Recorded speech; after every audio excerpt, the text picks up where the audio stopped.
हरे कृष्णा। सभी को दंडवत प्रणाम। आप लोगों का श्रीमद् भागवतम के अध्याय 12 में स्वागत है।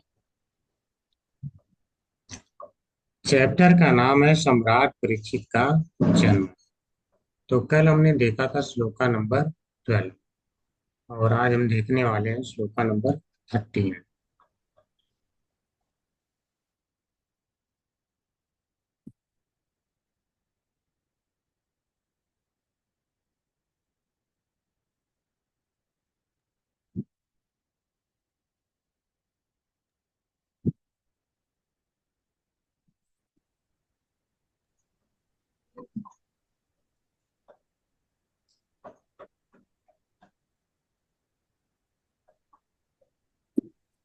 हरे कृष्णा। सभी को मंगलाचरण करेंगे।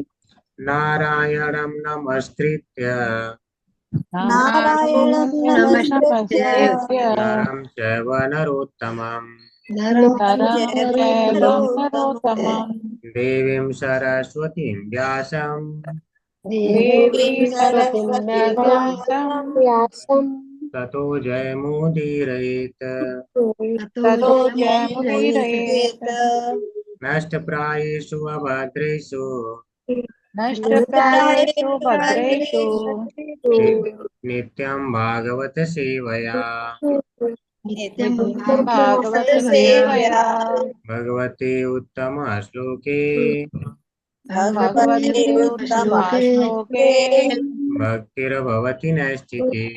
भक्तिर्भवति नैष्ठिकी।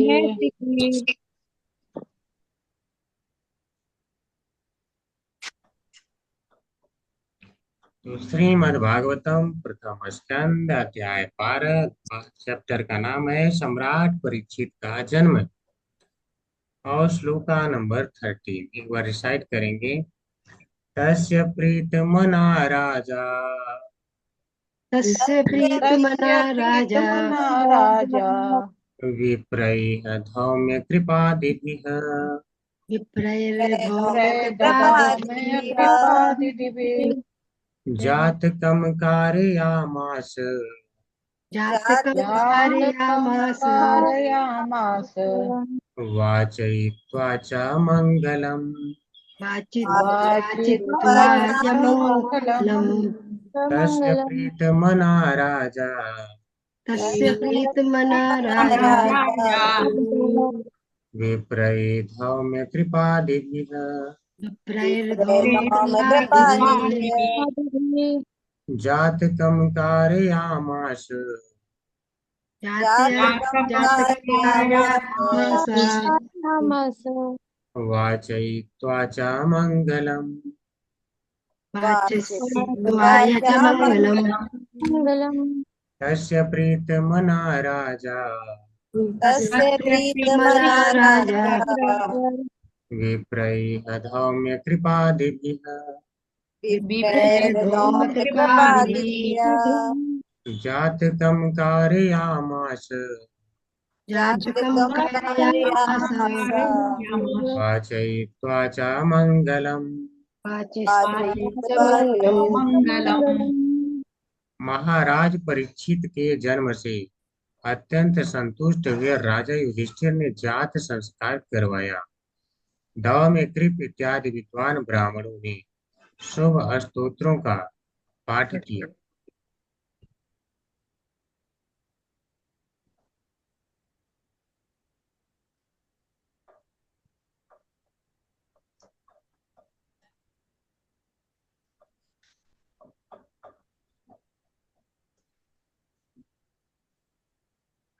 ओम नमो भगवते वासुदेवाय।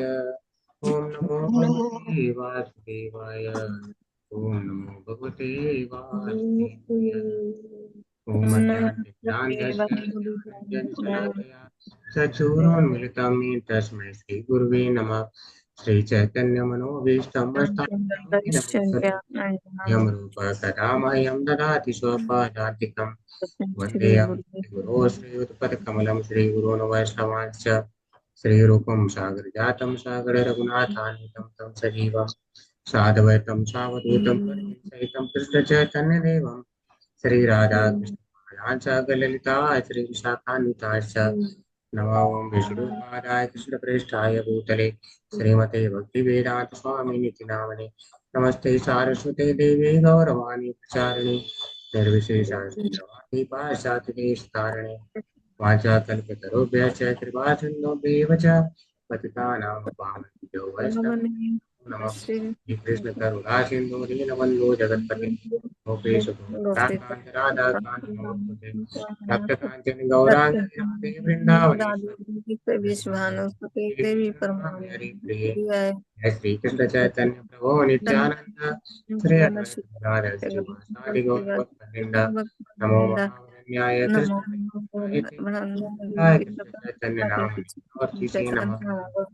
हरे कृष्ण कृष्ण कृष्ण हरे हरे हरे हरे राम राम राम हरे हरे हरे कृष्ण कृष्ण कृष्ण हरे हरे हरे राम राम हरे हरे हरे कृष्ण कृष्ण हरे कृष्ण हरे हरे कृष्ण राम हरे राम राम राम हरे कृष्ण सभी को हरे कृष्णा प्रभु जी। कृष्ण माता की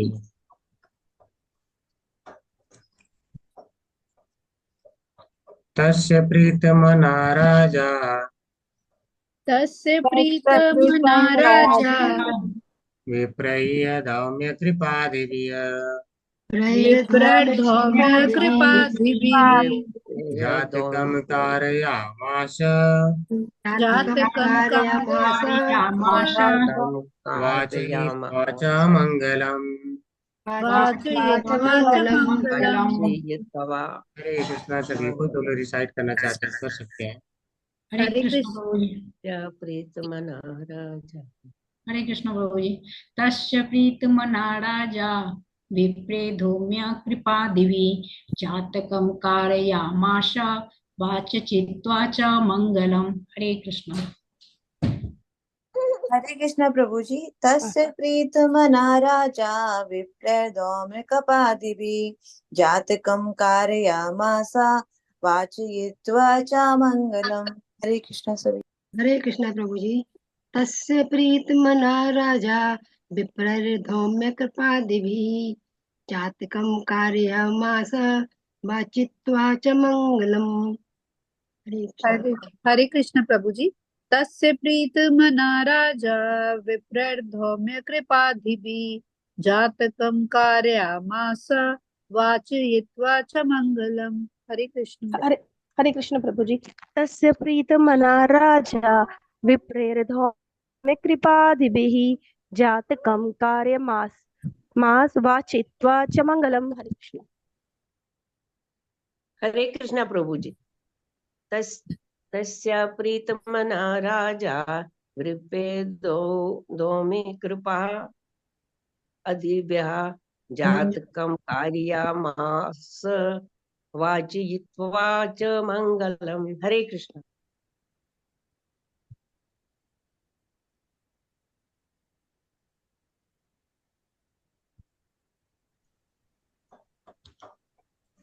ठीक है हरे कृष्णा सभी को।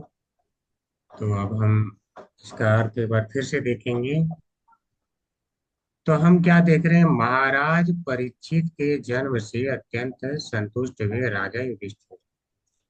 तो जो राजा युधिष्ठिर है, जब महाराज परीक्षित का जन्म हुआ तो बहुत संतुष्ट हुए, खुश हो गए।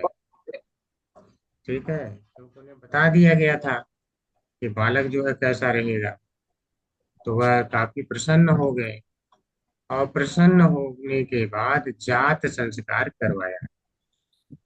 तो ठीक है, जो राजा होते हैं या उच्च वर्ण के लोग हैं, उन लोगों को यह सारा ज्ञान रहता है, तो उनको तो बताना नहीं पड़ता कि जात संस्कार करवाना है। जन्म के तुरंत बाद किया जाने वाला संस्कार होता है। ठीक है, तो बाकी जो निम्न वर्ण के लोग हैं, तो उन्हें भी क्या है, उन्हें भी यह पता रहता है कि यह करवाना है।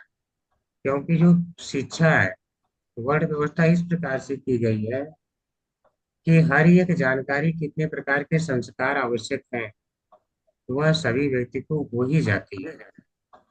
तो यह जो है संस्कार क्या किया उन्होंने, अच्छे। अब इसको देखिए, करने वाला उच्च ब्राह्मण होना चाहिए, जिसको पूर्ण ज्ञान होना चाहिए मंत्रों का, जो करे तो उसका जो है फायदा निकल करके आना चाहिए।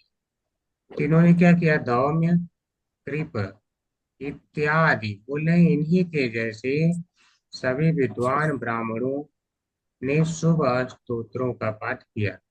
तो जात संस्कार कौन करवाया, इस प्रकार के विद्वान ब्राह्मणों ने, धौम्य, कृपाचार्य इत्यादि, मतलब और भी लोग वहां पर थे, विद्वान ब्राह्मणों, दो ही लोग नहीं थे। और उन सभी ने कैसे किया, शुभ स्तोत्रों का पठन किया। ठीक है, जैसे मंगल उसका हो, कल्याण हो, इस प्रकार के जो मंत्र हैं उस तरह का उन्होंने पढ़ा। जैसे शादी वगैरह होती है तो हम कैसे पढ़ते हैं हम, ठीक है, मंगलम भगवान विष्णु करके पढ़ते हैं ना, तो वह क्या है, उससे शादी मंगलमय हो जाती है। इसी प्रकार से जात संस्कार में अगर शुभ मंत्र पढ़े जाते हैं तो वह सफल होता है। आजकल क्या है, बिना मंत्रों की शादियां हो रही है, देखिए वह क्या होता है, पहले तो इतना प्रेम होता है कि एक दूसरे के लिए मर मिटेंगे, और उसके बाद फिर ऐसी घृणा हो जाती है कि लगता है एक दूसरे को मार मिटेंगे। ठीक है, मार के मिटेंगे। तो अगर आप लोग थोड़ा बहुत न्यूज देखते होंगे, वैसे तो भक्तों के पास कहाँ समय रहता है कि न्यूज देखेंगे, लेकिन अगर देखते होंगे या सुनते होंगे कहीं से, तो आप देखते होंगे क्या होता है समाज में। पहले इतना प्रेम होता है कि एक दूसरे के लिए मर मिटेंगे, और बाद में वह ऐसी घृणा में बदल जाता है कि एक दूसरे को मार डाले।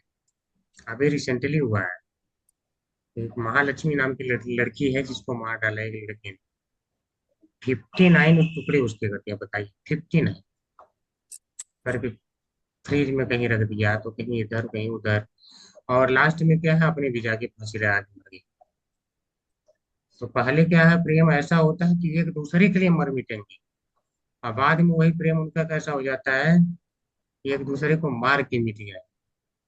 तो ऐसा हो जाता है क्योंकि जब बिना मंत्रों के सब कुछ किया जाएगा, बिना मंत्रों के साथ में रहेंगे लोग, बिना जो है संस्कार के साथ में रहेंगे, तो क्या होगा, संस्कार का अर्थ जो हमें शिक्षाएं दी जाती हैं हमारे परिवार की तरफ से, वह भी आता है उसमें।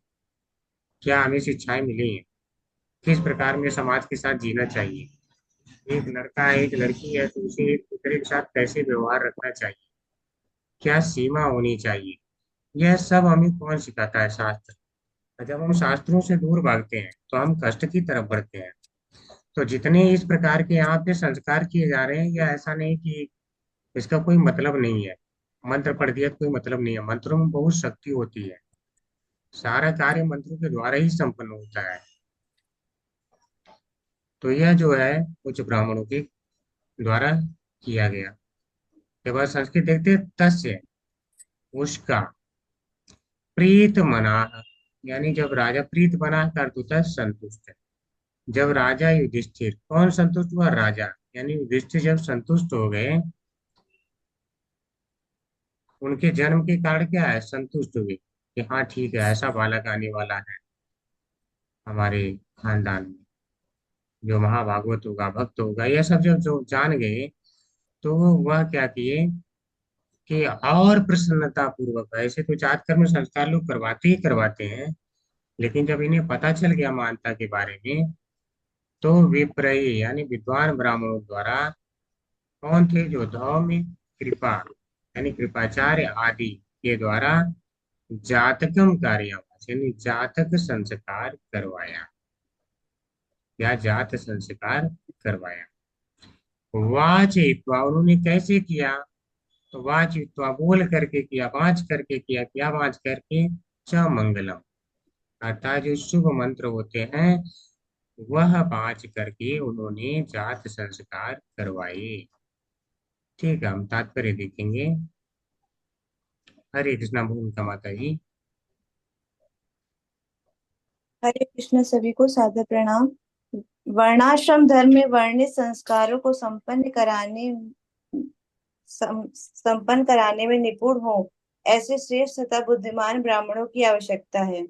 जब तक ये संस्कार संपन्न नहीं कराए जाते, तब तक अच्छी संतान की संभावना नहीं है, और इस कलयुग में इस संस्कार विधि के अभाव में सारे संसार की जनता शूद्र गुण वाली या इसके निम्न होती है, किंतु समुचित सुविधाओं तथा उत्तम ब्राह्मणों के अभाव के कारण इस युग में वैदिक संस्कारों का पुनरुद्धार कर पाना संभव नहीं है।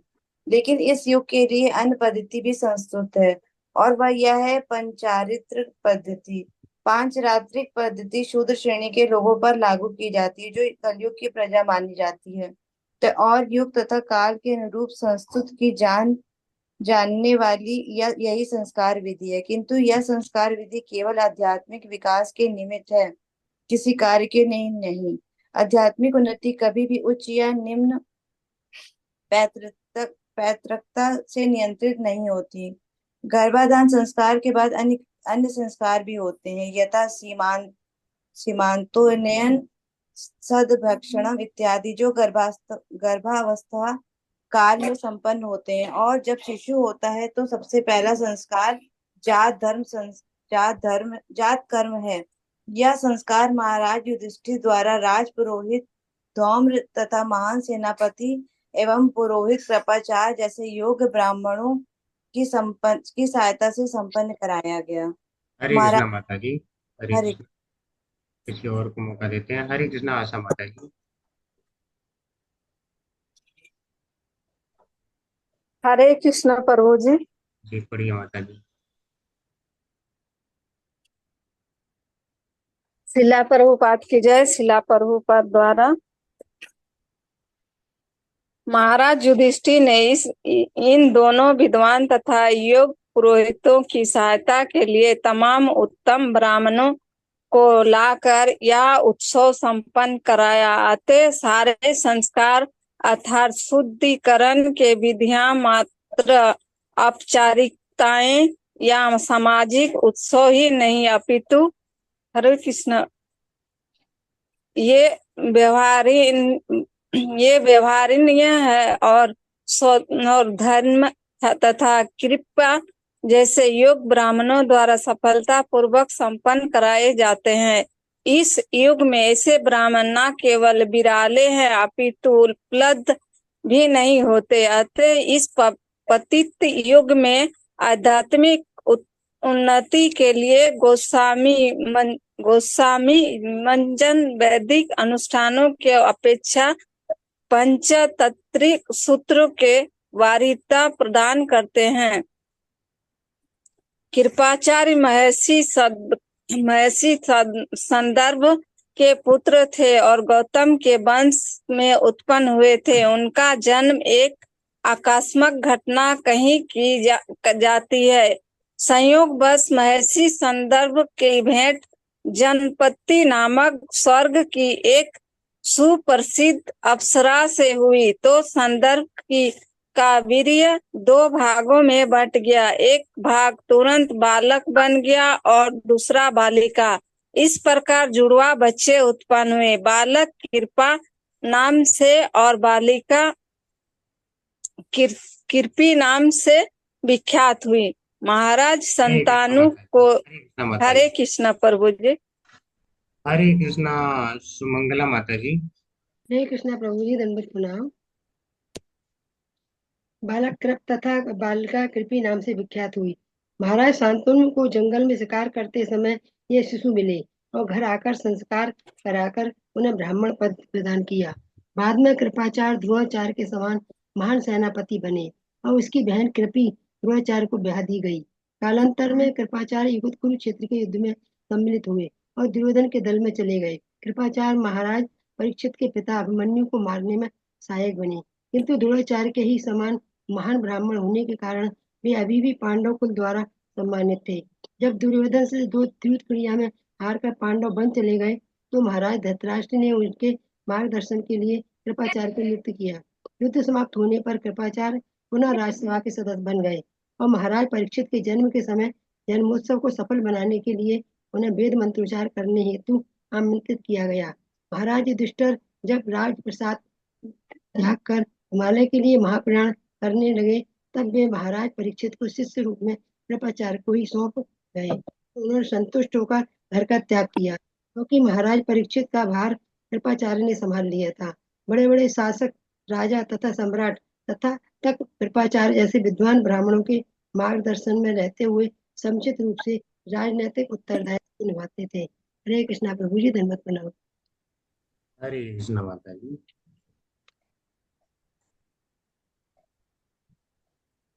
तो ठीक है, हम प्रभुपाद जी के तात्पर्य को समझते हैं। तो वास्तव में जो ये सभी संस्कार कराए जाते हैं, जो वर्ण आश्रम में बताए गए हैं, जितने संस्कार वास्तव में टोटल जन्म से लेकर के गर्भाधान संस्कार से लेकर के मृत्यु तक 16 संस्कार होते हैं। तो सारे संस्कारों को जो करने की विधि होती है, इसके लिए योग्य ब्राह्मण की आवश्यकता होती है। ठीक है, इसीलिए प्रभुपाद जी क्या करें, जो यह कराने में निपुण हो, श्रेष्ठ तथा बुद्धिमान ब्राह्मणों की आवश्यकता है। ऐसा नहीं कि कोई भी करवा सकता है। तो जैसे कोई कह सकता है ठीक है, उनकी शादियां टूट जाती हैं, तो बाकी जो मंत्र के साथ हो रही है तो क्यों टूट रही हैं? हाँ, मंत्र के साथ हो रही है तो इसीलिए टूट रही है क्योंकि आज भी योग्य ब्राह्मण उस तरह के नहीं है। जहाँ योग्य है, अगर वह करवा देते हैं तो देखिए, उनका लगता है कि सही में जन्म जन्मांतर का ही रिश्ता चला आ रहा है, इस प्रकार से चलता रहता है। तो जब सब कुछ देख करके, कुंडली मैच करके और विधिवत मंत्रों के साथ जो है किया जाता है, तो सही में देवता आकर के, भगवान आके डायरेक्ट आशीर्वाद दे के जाते हैं, तो वह चलता है। लेकिन आजकल क्या है, कलयुग में वास्तव में देखा जाए तो इस तरह के ब्राह्मणों का बहुत ही अभाव हो गया, बहुत अधिक अभाव हो गया है। इसलिए जब हम सब कुछ करने में असमर्थ होने लगे, तो क्या भगवान हमें इस तरह छोड़ देते हैं कि अब गलत गलत करो और अच्छे से अपना जीवन यापन ना कर सको? तो भगवान जो है फिर ऐसा उपाय देते हैं जिससे हर एक व्यक्ति का कल्याण हो जाए। तो वास्तव में जो ये कलयुग है, कलयुग में सारे ही शूद्र है। यहाँ पर क्या है, कोई ऐसा नहीं है कि जो ब्रह्म ज्ञानी है, तो सारे यहाँ क्या है, शूद्र हैं।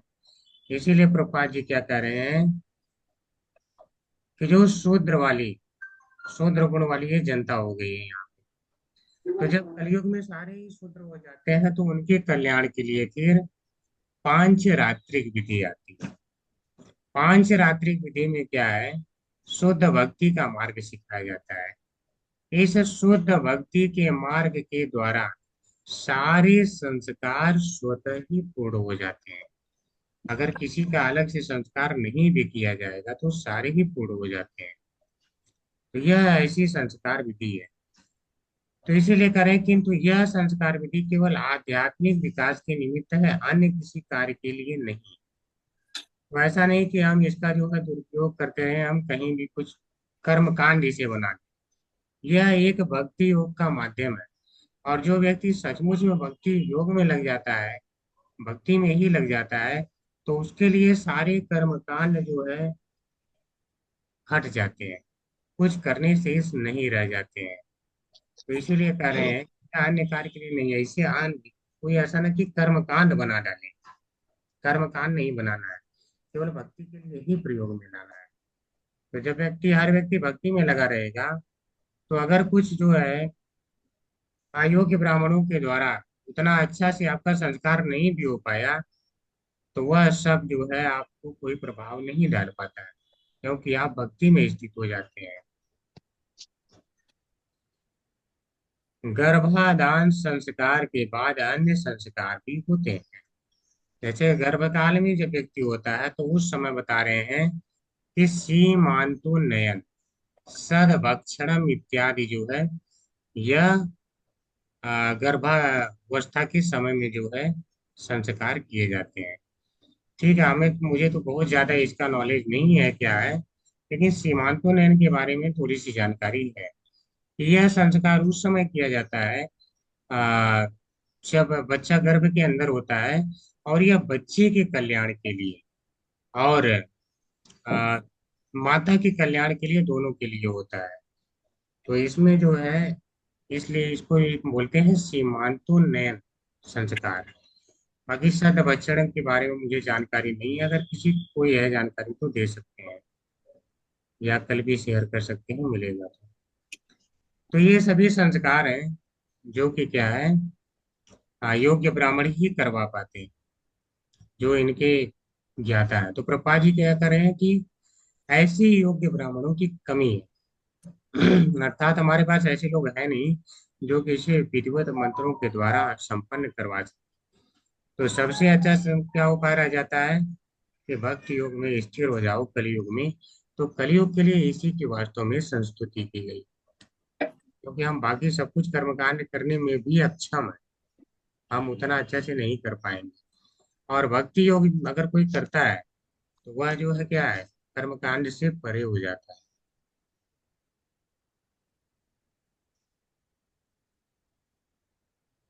तो इसीलिए करें यहाँ पे धौम्य और हम जो कृपाचार्य हैं, इस प्रकार के जो वास्तव में ज्ञानी ब्राह्मण है, योग्य ब्राह्मण है, उनके द्वारा उन्होंने संपन्न कराया। और उनके द्वारा संपन्न कराया तो जो संस्कार संपन्न करने के लिए, ऐसा नहीं कि उन दोनों ने मिलकर ही कर लिया, वहां पे और योग्य ब्राह्मणों की आवश्यकता होगी। तो उनकी सहायता करने के लिए और योग्य ब्राह्मणों को भी वहां पर उन्होंने नियुक्त किया।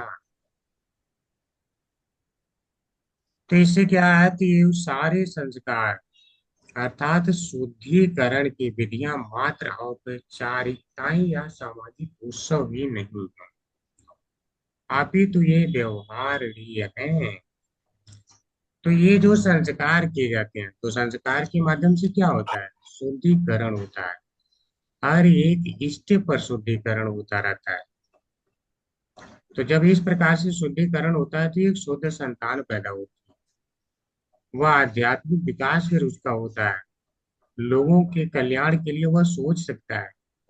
लेकिन आज के जो समाज है, कौन करता है गर्भधारण संस्कार, कोई करता है, पता है, नहीं पता है। फिर कौन जो है इस तरह के जो है संस्कार करवाता है, कि जा संस्कार करवाने हैं, या भी जब पेट में है तो सीमांतोन्नयन संस्कार करवाने हैं, कोई नहीं करवाता। तो बच्चे भी ऐसे ही पैदा हो रहे हैं, कोई उन्हें अध्यात्म से लेना देना नहीं। और ना तो अध्यात्म के बारे में को तो बोलेंगे ढोंग है, और वास्तव में सबसे बड़े तो ढोंगी वो है। अगर वो बोलते हैं कि सब कुछ अपने आप हुआ है, तो कोई ऐसा कार्य बता दे, बोल तो तुम्हारा पेट भी फिर अपने आप भर जाना चाहिए। अगर इतनी बड़ी सृष्टि अपने आप बन सकती है, इसको कोई बनाने वाला नहीं है, इसके पीछे भगवान नहीं है, तो किसी का पेट भी बिना जो है खाए भर जाना चाहिए। जब कार बनाने पे बनता है, हवाई जहाज बनाने पे बनता है, खाना बनाने पे बनता है, खाना खाते हैं तब पेट भरता है, हर कार्य करने के बाद होता है, तो आखिर ये सृष्टि क्यों अपने आप बन जाएगी। वो अपने आप नहीं बनता है, उसको भी बनाने वाला होता है और भगवान होता है। ठीक है। तो लेकिन जब सारे संस्कार नहीं होंगे तो शुद्ध नहीं होगा, दिमाग ही उनका अशुद्ध रहेगा, तो हमेशा क्या चलेगा। जब अशुद्ध दिमाग है तो कलयुग से बहुत जल्दी प्रभावित हो जाता है। सात्विक गुण वालों के ऊपर कलयुग जल्दी प्रभाव नहीं डाल पाता है। तो इसीलिए ये सारे जो भी हम करवाते हैं, हमें ध्यान देना चाहिए कि हमारे पुरोहित कैसे हैं। तो प्रभुपाद जी क्या कर रहे हैं, लाइन देखिए, इस युग में ऐसे ब्राह्मण न केवल विरले हैं, अभी तो उपलब्ध भी नहीं होते। विरले, विरले का मतलब कोई कोई मिल जाता है, बोले उपलब्ध भी नहीं होते, मतलब पूर्ण शुद्ध कराने वाला उपलब्ध नहीं हो पा रहा है। तो कहीं ना कहीं अशुद्धि रह जा रही है। तो सारी अशुद्धियों से पार निकलने का एक ही तरीका, हरे हरे कृष्ण कृष्ण कृष्ण हरे हरे, हरे राम राम राम हरे हरे, एक ही विधि। ठीक है। तो इसीलिए क्या कर रहे हैं, इस पतित युग में आध्यात्मिक उन्नति के लिए गोस्वामी जन वैदिक अनुष्ठानों की अपेक्षा 5 रात्रिक सूत्रों को वरीयता प्रदान करते हैं। तो जब हम देखिए शुद्ध करने के लिए वैदिक अनुष्ठान बनाए गए, हम वो कर नहीं पा रहे हैं। अब बिना शुद्ध हुए भगवान के धाम में जा नहीं सकता व्यक्ति, भगवान की भक्ति लायक ही नहीं बनेगा, तो करें क्या। तो इसलिए हमारे जो गोस्वामी जन उन्होंने बताया कि आप 5 रात्रिक विधियों का ही पालन करें, आपके लिए वही सर्वश्रेष्ठ है। जैसे हम लोग क्या करते हैं, नारद 5 रात्रि विधि का पालन करते हैं। तो यहाँ ये किसके लिए बनाया गया, आप देख रहे हैं शूद्रों के लिए बनाया गया है। तो हम वही काम कर रहे हैं कि नहीं जो शूद्रों के लिए बनाया गया है। अब कोई कहे नहीं शूद्रों के साथ भेदभाव होता है। अरे कौन सा भेदभाव होता है? जो आपके लिए बनाया गया वही तो हम काम कर रहे हैं और इसी को हम श्रेष्ठ बता रहे हैं। कौन सा भेदभाव हो रहा है? भक्ति उनका करने का मूड नहीं होता है तो चले जाते हैं इस पे लांछन लगाने। हमको तो अलग दृष्टि से देखा जाता है। अरे हम कौन सा अलग दृष्टि से देख रहे हैं? हम तो वही कह रहे हैं, हम तो और अच्छा बता रहे हैं कि जो शूद्रों के लिए बनाया गया है वही पालन करके सारे निकल सकते हैं। क्योंकि आज शूद्र से बढ़ के कोई नहीं है, वैसे ही हो गए सारे। तो कल्याण अपना करना है तो वही विधि पालन करना होगा। अब थोड़ा सा बता रहे हैं कृपाचार्य जी के बारे में। तो कृपाचार्य जी के जो आ, पिताजी हैं, बता रहे हैं सरदमन मुनि हैं। तो वह गौतम ऋषि के वंश में पैदा हुए हैं। तो सरदमन मुनि क्या है कि एक बार उन्होंने तपस्या किया और बहुत सारे अस्त्र शस्त्र और ज्ञान अर्जित कर लिया। और जब यह उनका जो है बढ़ता ही जा रहा था तप के माध्यम से, तो इंद्रदेव जी को देखा नहीं गया। उन्होंने सोचा हो सकता है कि इनका एक दिन अगर दिमाग फिरे तो यह स्वर्ग की हथिया ले। तो उन्होंने एक जानपदी नाम की अप्सरा थी, उसको भेजा, बोला जाइए और इनका तपस्या भंग करिए, इससे ज्यादा आप शक्ति न प्राप्त कर पाए। ठीक है। तो उसके बाद वह जब गई तो देखिए उस समय तो इतना ज्यादा ही विचलित नहीं हुई, लेकिन वह कहीं ना कहीं इनके दिमाग में इतना घूमने लगी, उससे ज्यादा प्रभावित हो गई कि इनका वीर्यपात हो गया। और उसको उन्होंने जो है फिर अपने आप को उसके बाद कंट्रोल कर लिया और कंट्रोल करने के बाद वीर को फेंक दिया। फेंका तो जाके सरकंडे पे गिरा और दो भागों में विभक्त हुआ। तो इतना तेज है कि बिना माता के गर्भ के वह दो भाग में विभक्त होकर के दो जीवों में बदल गए। एक जो है लड़का बना और एक लड़की। वही लड़का कृप के नाम से जाना गया और लड़की कृपी के नाम से। तो महाराज शांतनु उधर से गए थे शिकार खेलने, तो उन्होंने देखा कि ये बच्चे कौन से हैं। तो फिर वो उठा करके लाए थे और बाद में सत्यज्ञान मुनि जो होते हैं वहां पहुंचते हैं और सारी घटना वो बताते भी हैं। तो इन लोगों का लालन पालन वहां होता है और इन्हें जो है ब्राह्मण पद जो है प्रदान किया जाता है, क्योंकि इन्हें पता भी चल जाता है कि ये ब्राह्मण के ही वास्तव में बेटे हैं और बेटी हैं। और वही कृपी का जो है विवाह द्रोणाचार्य जी के साथ किया गया था। अब देखिए आश्चर्य की बात,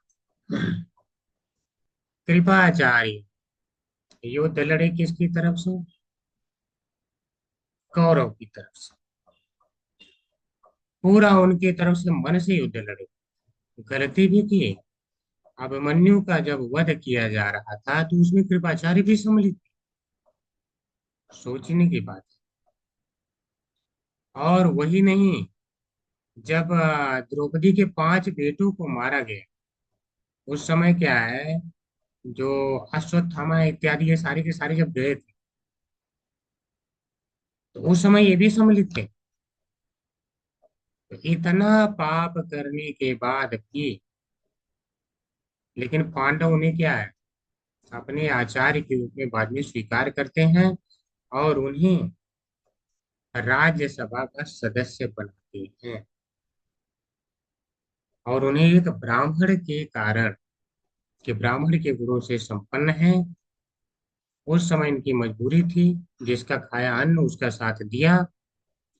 लेकिन बाद में वह समझ गए कि नहीं यह अपने पद से अब जो है हटने वाले नहीं है, तो उन्होंने उस ब्राह्मण पद का सम्मान किया और फिर से अपने यहाँ राज्यसभा का सदस्य बनाया। और कृप- देखिए सदस्य बनाया। जी माता जी। कृपाचार्य नहीं मरे थे महाभारत के युद्ध में? आचार्य जी भी तो इनको भी चिरंजीवी होने का वरदान है। नहीं मरे थे। जी जी। अच्छा, मुझे वही लगा वो भी मर गए होंगे युद्ध में। नहीं मरे थे। तो इसके बाद जो है जब जन्म होता है महाराज परीक्षित का, तो देखिए इनको क्या है योग्य ब्राह्मण के रूप में इन्होंने फिर नियुक्त भी किया, ताकि विधिवत मंत्रोच्चार हो सके। और यही नहीं, जब महाराज युधिष्ठिर जाने लगते हैं जब उन्हें पता चल जाता है कि श्री कृष्ण इस संसार से जो है चले गए हैं, तो वह भी चल देते हैं महाप्रयाण के लिए। तुरंत चल देते हैं, आगे यह कहानी आएगी। ठीक है, और वीडियो बताएगी, पूरा चैप्टर है इस पर, तो हम पढ़ेंगे इसको। इसी स्कंद में है। तो जब वह जाने लगते हैं तो वह क्या करते हैं, महाराज परीक्षित को जब सारा कार्यभार संभाल दे करके जाते हैं, तो उस समय जो कृपाचार्य हैं, कृपाचार्य को एक पुरोहित के रूप में नियुक्त करके जाते हैं और बोलते हैं अब आप ही इनका मार्गदर्शन करें। तो उनके मार्गदर्शन में वह जो है अपने राज्य का सारा कार्यभार संभाले थे।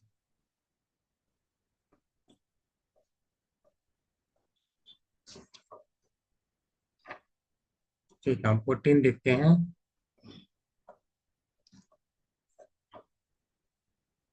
एक बार रिसाइट करेंगे। हिरण्यम गाम महीम ग्रामान हिरण्यं हिरण्यं महीं ग्रामान् ग्रामान् हस्त्यश्वान नृपतिर्वरान हस्ते स्वान् नृपतिर्वरान् नृपतिर्वरान् प्रासाद प्रादात स्वन्नम च विप्रेभ्यः प्रसादास्त्वन्नं विप्रेभ्यः प्रजातीर्थे सतीर्थवित् प्रजातीर्थे सतीर्थवित्। पुत्र के जन्म लेने पर राजा ने ब्राह्मणों को सोना, भूमि, ग्राम, हाथी, घोड़े तथा उत्तम अन्न दान में दिया, क्योंकि वे जानते थे कि कैसे, कहाँ और कब दान देना चाहिए। ठीक है, तो उन्होंने क्या किया, एक बार देखते हैं संस्कृत। हिरण्यम अर्थात सोना दिया दान में ब्राह्मणों को, और क्या दिया, गांव में, महीम पृथ्वी यानी भूमि भी दान में दिया, ग्रामान अर्थात गांव। तो ब्राह्मणों को गांव भी दान में दिए जाते थे। देखिए, तो कोई ये कहे कि नहीं ब्राह्मण बहुत गरीब होते थे, तो ब्राह्मण गरीब नहीं थे उस समय, इनको ये लोग इतना दान देते थे।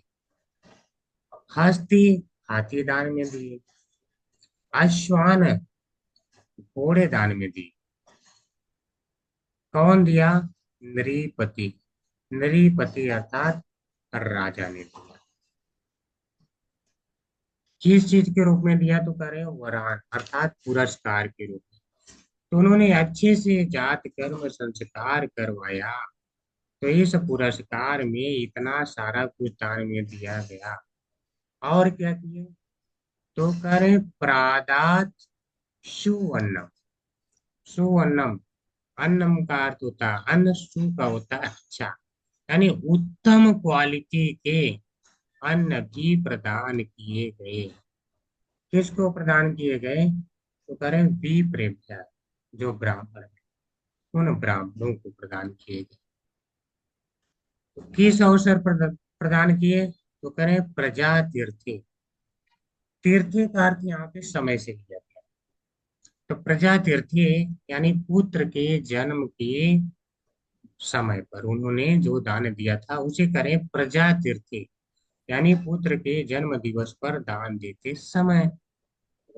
शह व तीर्थवित, तो वह उन्होंने ऐसा क्यों दान दिया उस समय, तो कह रहे हैं तीर्थविद, यानी वह तीर्थ यानी उस समय को इसमें जानते हैं, किस समय को जानते हैं, जिस समय दान दिया जाना चाहिए वह इन्हें ज्ञान है।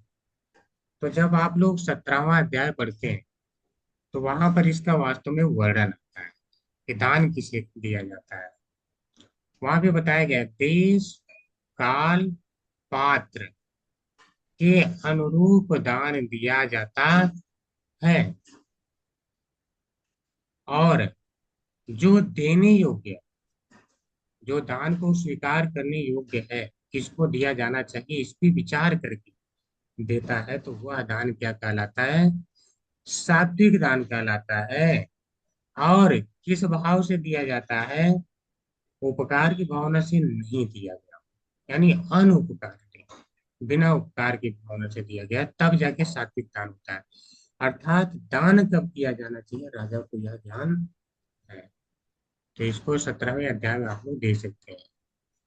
तो बताया गया है कि दातव्यम इति यत् दानम दीयते अनुपकारिणी। अनुपकारिणी का अर्थ होता है बिना उपकार की भावना से दिया जाता है, ठीक है।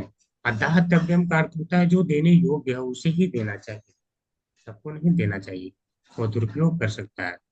और क्या चीज का विचार करना है, देशे काले च पात्रे उचित च, स्थान पर। देश काल पात्र का। तो यह जो दान होता है तत् दानम सात्विकम अस्मकम, ऐसा दान ही सात्विक कहा जाता है, अन्यथा सात्विक नहीं रह जाता है, ठीक है। तो इन्हें यह चीज ज्ञात थी, तो इन्होंने वह दान दिया। तात्पर्य पढ़ेंगे।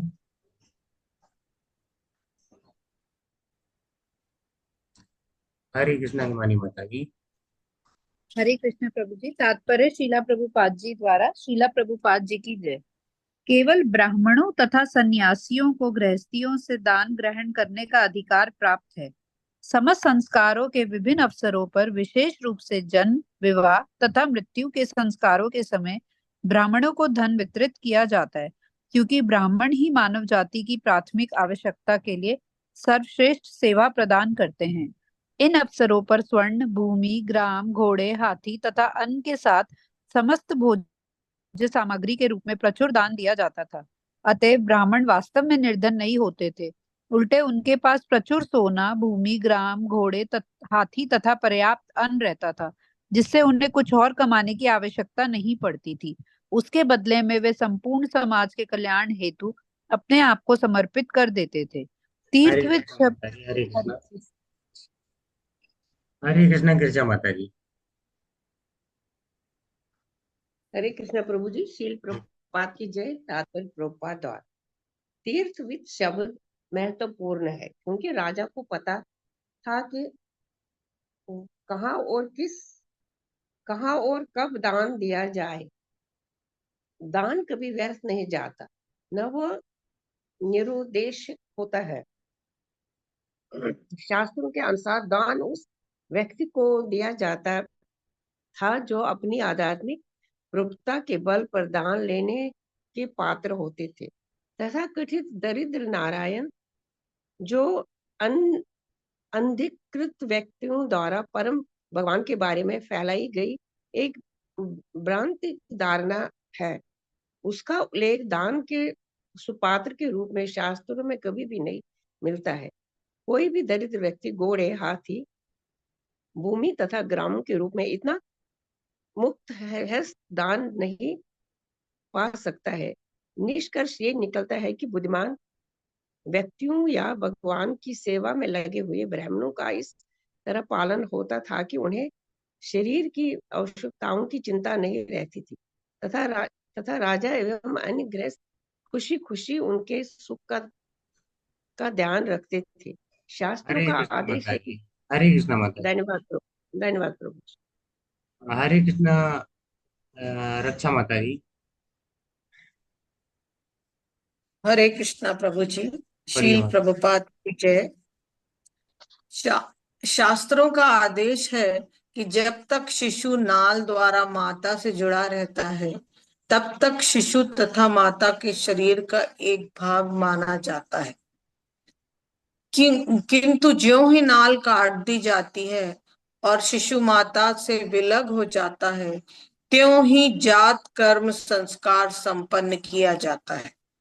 नवजात शिशु को देखने के लिए प्रशासी देवता, लोकपाल एवं परिवार के पूर्व पुरखे आते हैं और समाज के आध्यात्मिक विकास के लिए उचित व्यक्तियों को धन वितरित करने के लिए इस अवसर को समुचित माना जाता है। हरे कृष्ण।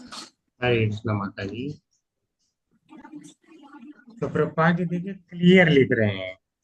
अब इस लाइन को आप लोग अगर नहीं कहीं गीता में पढ़े तो यहाँ पे ध्यान से देखिए। केवल ब्राह्मणों तथा सन्यासियों को गृहस्थियों से दान ग्रहण करने का अधिकार प्राप्त है। अब यहाँ क्लियर लिखा है, अब ये ऐसा किसी को डाउट नहीं होना चाहिए इनको मैंने दे दिया, उस परिस्थिति में दे दिया, यहाँ दे दिया, वहां दे दिया, कुछ नहीं होना चाहिए डाउट।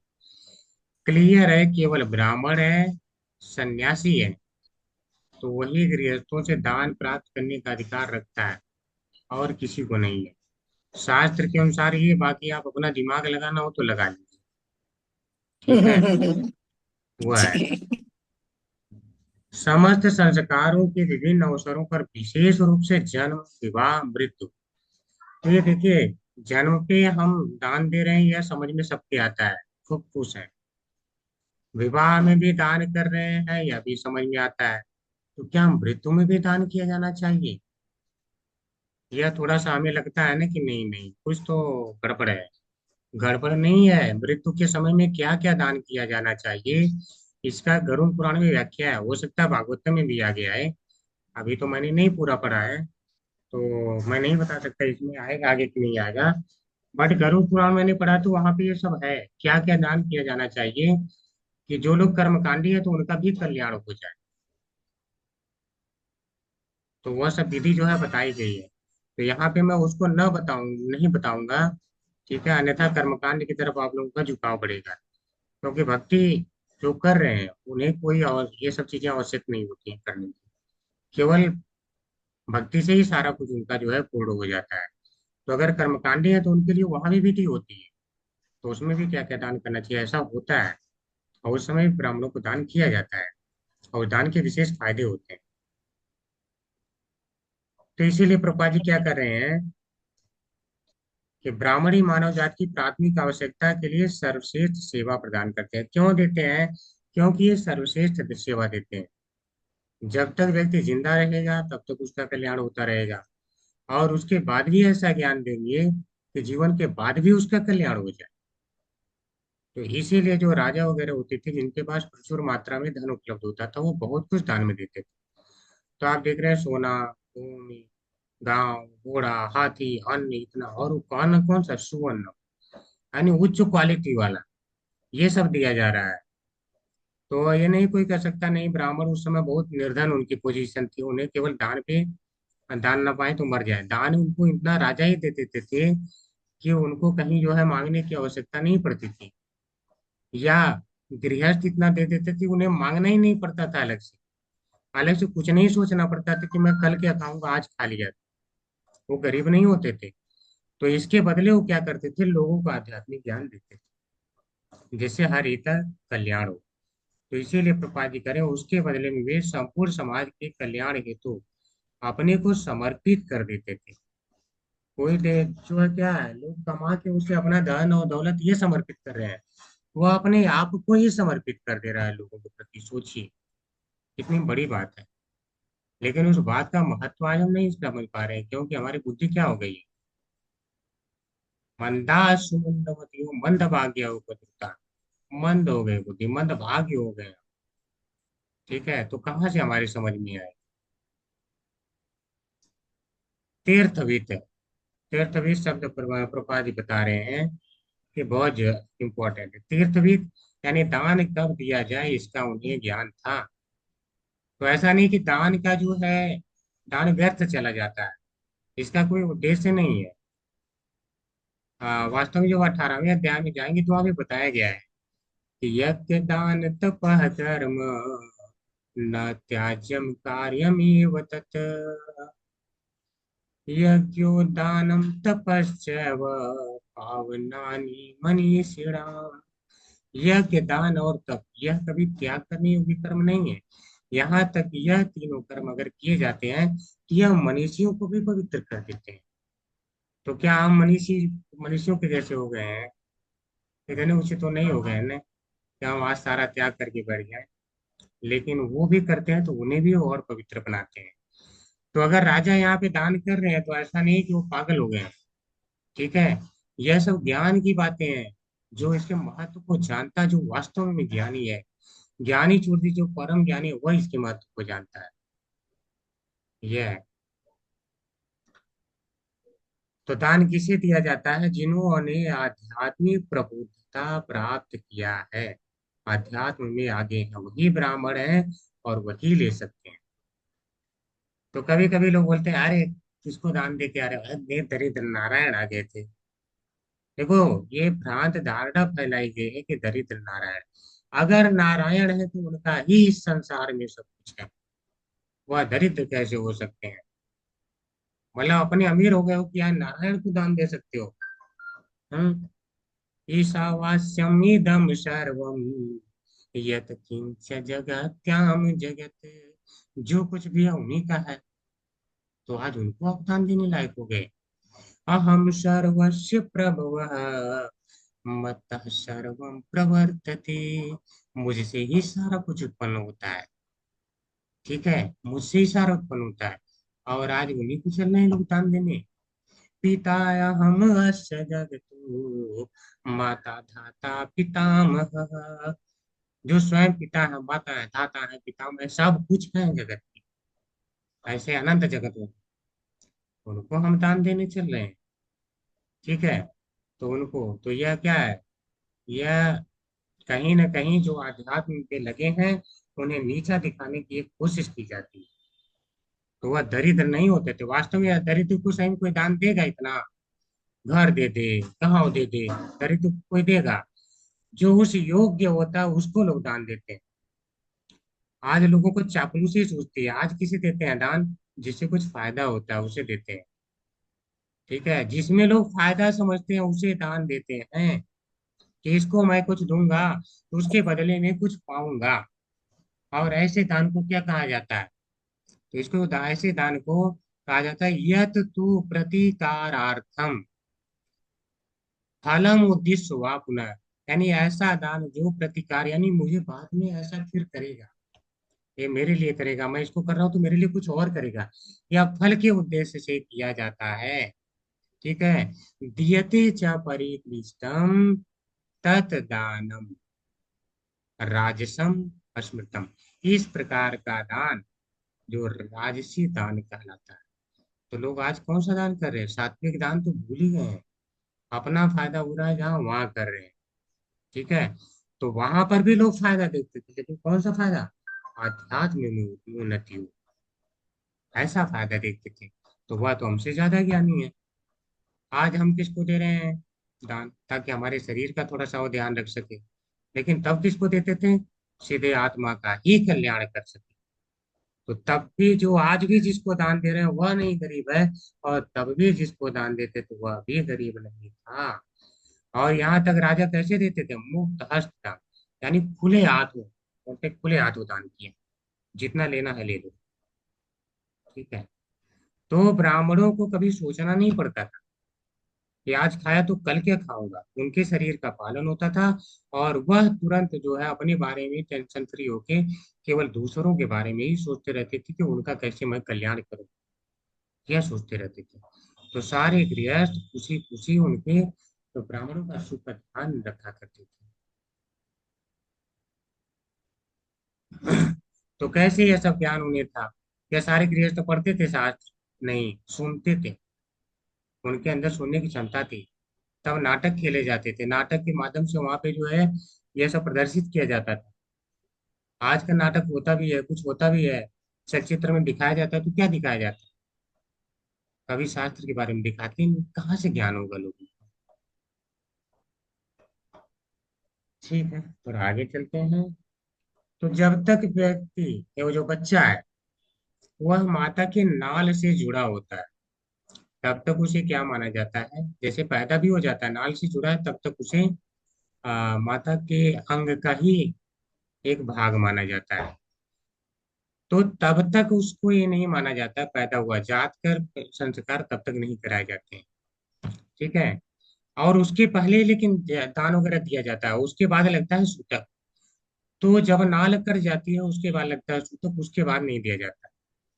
तो आप समझ लो दान करने के लिए कितना प्रिपेयर्ड रहते थे कि वह दान जैसे पैदा होगा तुरंत सूतक लगने से पहले सारा दान करना है।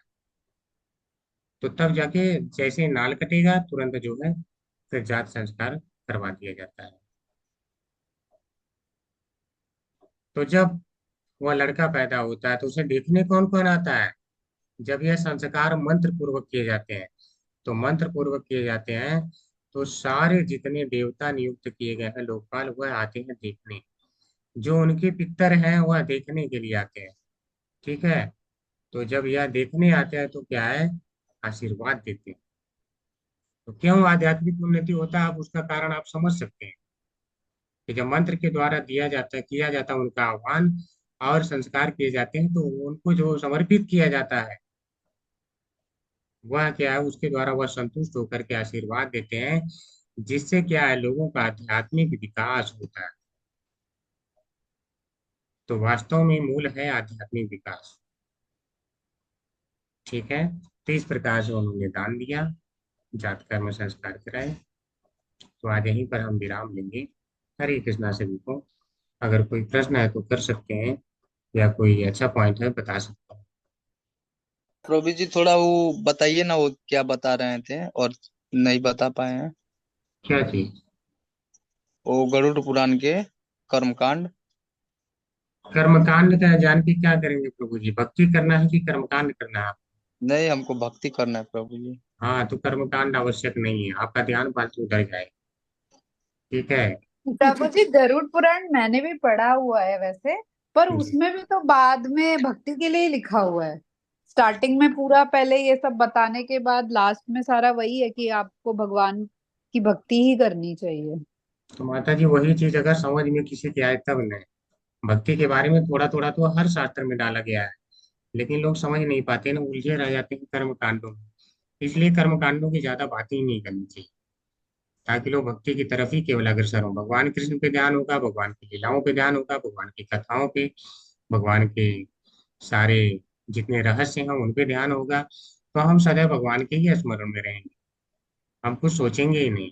जब कुछ नहीं सोचेंगे तो क्या है, तो भगवान कहे अंत काले च मामेव स्मरण मुक्त्वा कलेवरम च प्रयाति यत मत भावम याति नायस्तत्र संशयः।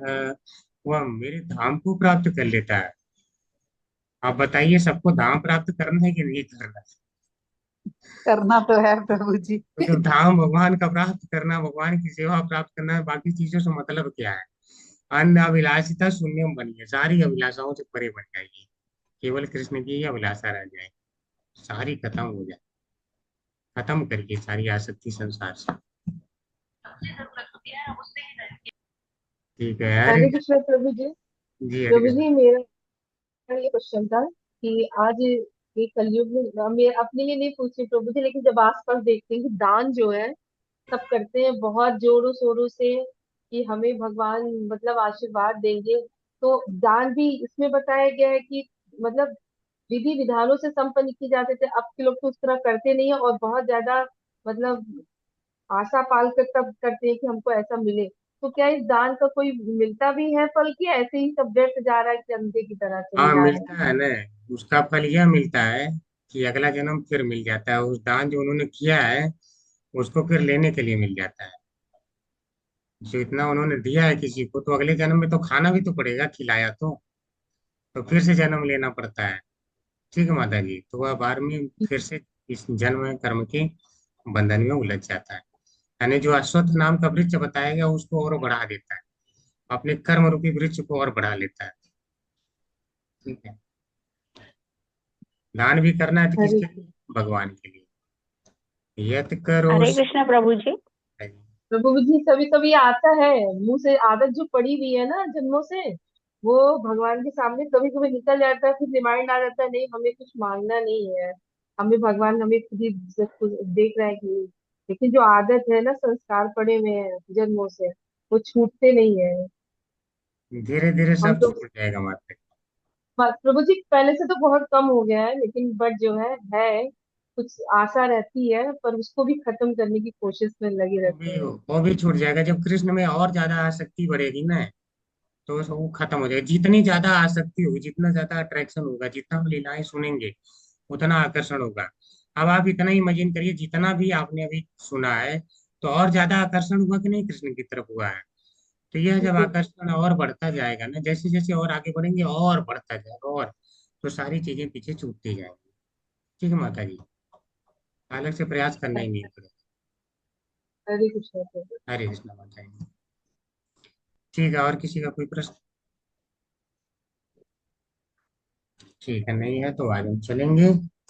वाञ्छाकल्पतरुभ्यश्च कृपा सिन्धुभ्यैव च पतितानां पावनेभ्यो वैष्णवेभ्यो नमो नमः। अनंत कोटि वैष्णव वृंद की जय जय प्रभुपाद की, जय नाथ देव की, जय वैष्णव आचार्यों की जय। जय जय सभी को धन्यवाद प्रणाम। हरे दंडवत कृष्णा प्रणाम प्रभु प्रभु जी। जी। कृष्णा प्रभु जी। सादर प्रणाम प्रभु सादर जी। प्रणाम। हरे कृष्ण।